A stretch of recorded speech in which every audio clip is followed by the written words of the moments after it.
لگا کے وقت کچھ دیکھ لے راہ خدا میں یار،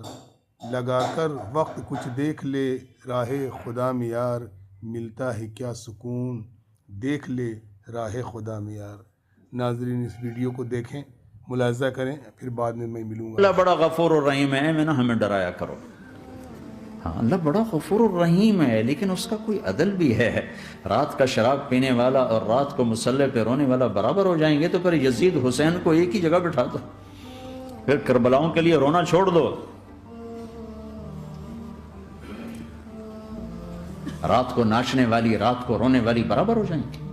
سود کھانے والا حلال کھانے والا برابر ہو جائیں گے، شراب بیچنے والا اور مزدوری کرنے والا برابر ہو جائیں گے، جھوٹ بولنے والا سچ بولنے والا برابر ہو جائیں گے۔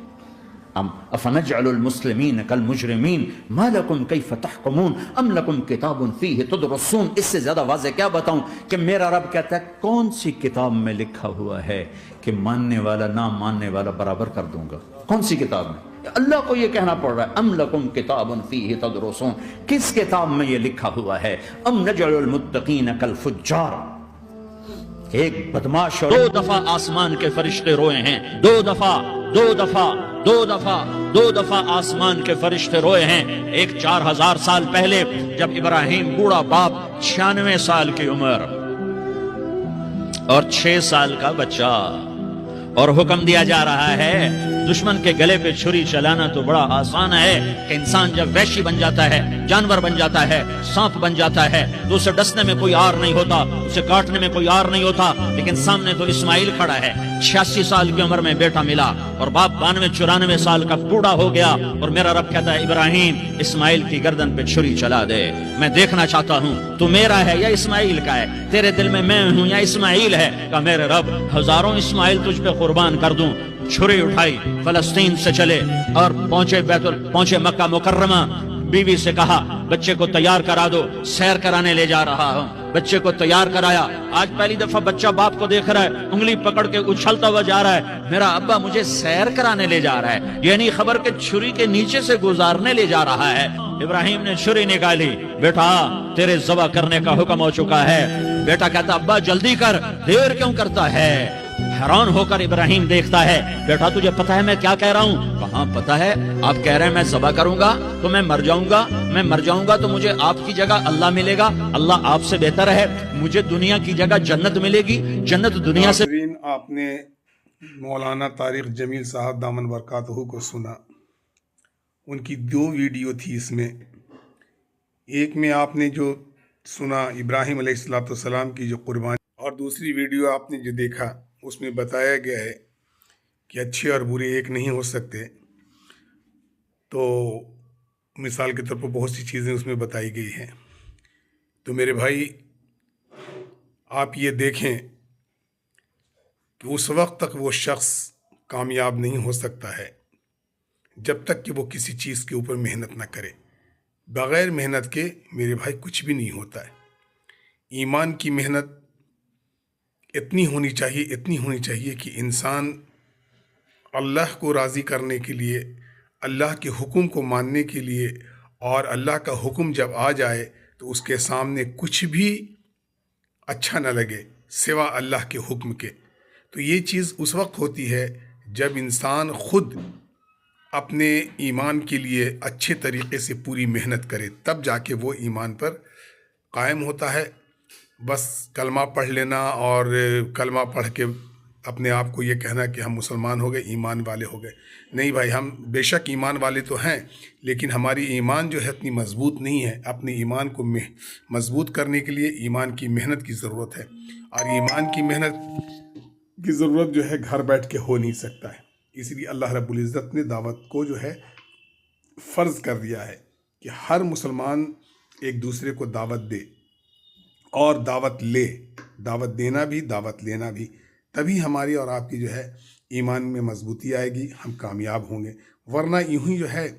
پھرتے رہیں گے اور پچھتاوا کے سوا کچھ نہیں ہوگا میرے بھائی۔ آج دیکھیں ایمان کی کمزوری کی وجہ سے آج ہم دیکھیں جو ہے چہر روم چالسی 10واں 20واں قرآن خوانی، کلمہ خوانی، پلاؤ خوانی، بریانی خوانی، چادر خوانی، پھول خوانی، اور جو ہے اسی طریقے سے ہم جو اپنی زندگی کو برباد کرتے چلے جا رہے ہیں، وہ تعویذ، گھر میں پانی چھڑکنا، دروازے پر پانی چھڑکنا، اور جتنی بھی شرک ہے، بدعت ہے، اور جتنی بھی افسگن چیزیں ہیں، بری چیزیں ہیں، جتنے بھی جس چیز کو اللہ کے نبی رسول پاک صلی اللہ علیہ وسلم رحمۃ اللہ عالمین جس چیز کو مٹانے کے لیے اس سرزمین پر آئے، جس چیز کو ختم کرنے کے لیے آئے، آج ہمارے معاشرے کے اندر میں وہ چیز گھر گھر میں بالکل عروج پہ ہے اور اسی کو دین کہا جا رہا ہے۔ نہیں میرے بھائی، ہم اور آپ گھر سے نکلیں، دعوت و تبلیغ سے جڑیں، محنت کریں،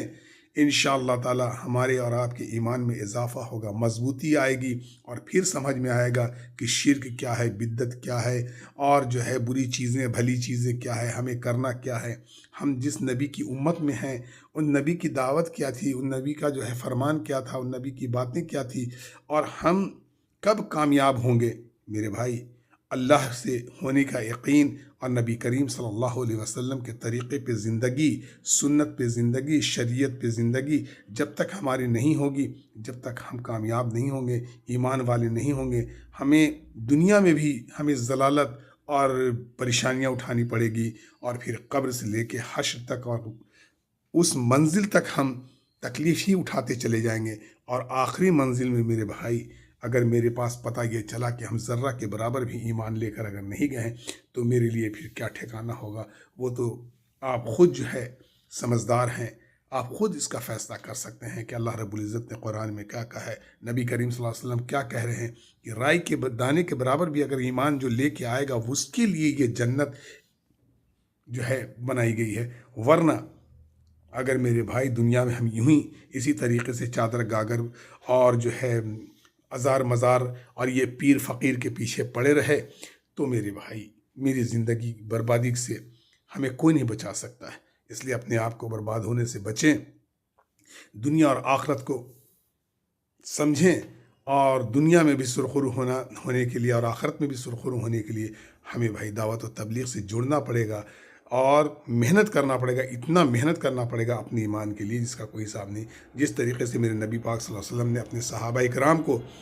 محنت کروائی، ان پہ محنت کیا، تب جا کے وہ اس قدر اور اس مقام پر پہنچے کہ ان کو کہیں بھی قربانی دینے میں کوئی تکلیف نہیں ہوتی تھی، چاہے دھوپ ہو، پانی ہو، پتھر ہو، چاہے وہ سامنے بڑا سے بڑا دشمن کھڑا ہو۔ ان کی محنت، نبی کریم صلی اللہ علیہ وسلم کی جب محنت ہوئی تھی ایمان پہ، تب وہ 313 جا کے وہ کھڑے ہوئے تھے، جو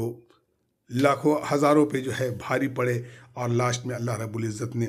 فتح یاب کیا۔ میرے بھائی ایسے نہیں ہوتا ہے، ہم جب محنت کرنے والے بنیں گے، محنت کریں گے، اللہ کے راستے میں نکلیں گے، اپنی زندگی کو، وقت بھی، مال جان سب اگر اللہ کے راستے میں لگائیں گے تبھی جو ہے بھائی کامیاب ہیں، اور نہیں تو اسی طریقے سے ہم دنیا کمانے کے لیے جس طریقے سے ہم نے سب کچھ برباد کر رکھا ہے، گھر بار چھوڑ رکھا ہے، لیکن اس کے باوجود بھی دیکھا جا رہا ہے کہ ہم کامیاب نہیں ہیں۔ لاسٹ میں ہمیں وہیں اسی مقام پر، اسی منزل پر پہنچنا پڑتا ہے، اور وہی ضلالت کا منہ دیکھنا پڑتا ہے، وہی اسی طریقے سے ہم ذلیل اور تباہ اور برباد ہو جاتے ہیں میرے بھائی۔ تو اس چیز سے بچنے کے لیے، اللہ کو راضی کرنے کے لیے، نبی کریم صلی اللہ علیہ وسلم کے طریقے پہ زندگی گزارنے کے لیے، سنتوں پہ زندگی گزارنے کے لیے، سچی محبت نبی پاک سے کرنے کے لیے کہ کیسے محبت کی جائے، تو ہم بغیر محنت کے نہیں ہوں گے، اور نہیں تو اسی طریقے سے میلاد میں اور قرآن خوانی، کلمہ خوانی، بکری خوانی، مرغی خوانی، تعویذ خوانی، اور جو ہے گھر میں پانی کا چھینٹنا، جھاڑو کھڑا کر کے رکھو، چپل سیدھا کر کے رکھو، اور الٹا مت رکھو، اور صبح میں فلانے دن سفر نہیں کرنا، فلانا دن خراب، فلانا دن اچھا کرتے رہ جائیں گے میرے بھائی۔ تو ان ساری بدعتوں سے ہمیں بچنا ہے۔ یہ بدعت سے بچیں گے کب؟ جب ہمارے اندر ایمان کی روشنی جاگے گی، تب ہم ایمان والے تو ہیں لیکن دیا چراغ کو بجھا کر رکھا ہے، ہمیں چراغ جلانا ہے، اور اس چراغ میں اتنی تیل بھرنی ہے کہ وہ ہمارے جو ہے حشر تک، دنیا سے لے کے حشر تک، جنت تک کے لیے وہ دیا چراغ جلتا رہے، روشنی ہمیں ملتی رہے میرے بھائی۔ تو آپ اور ہم گھر سے نکلیں، دعوت و تبلیغ کا کام کریں، دعوت و تبلیغ پہ محنت کریں، اور اپنی زندگی کو کامیاب کریں۔